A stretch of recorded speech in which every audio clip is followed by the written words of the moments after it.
গরিব হয়ে গেলে ভালোবাসা থাকে না, অসুস্থ হয়ে গেলে ভালোবাসা থাকে না। চোখের কোণায় যদি ময়লা হয় তো বান্ধবী তাকায় না, তোর চোখের কোণায় ময়লা। নাকের কোণায় যদি ময়লা হয় তো বন্ধু বান্ধবে তাকায় না।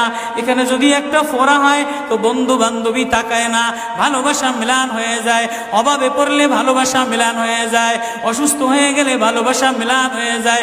আল্লাহ বলে আমার কোনো অসুস্থ, আমার কোনো অসহায় গোলাম জামা ময়লা হয়ে গেছে, চাদর ময়লা হয়ে গেছে, হাসপাতালের কোনায় হাসপাতালের ফ্লোরের মধ্যে পড়া, গার মধ্যে ঘা দিয়া ভরা, লিভার নষ্ট হয়ে গেছে, দুর্বল হয়ে গেছে, ওইখানে ডাক্তারও তার দিকে তাকায় না, ধনীরা তার দিকে তাকায় না, এমপিরা তার দিকে তাকায় না, কোনো মুফতিও তাকায় না, কোনো পীরেও তাকায় না, পীরেও গরিব মানুষের দিকে তাকায় না, পীরেও বড় বড় পোটলা মুসার দিকে তাকায়, ধনীদের দিকে তাকায়, বড় বড় হোমরা সোমরা নেতারাও ধনীদের দিকে তাকায়, কাটিংয়ের দিকে তাকায়।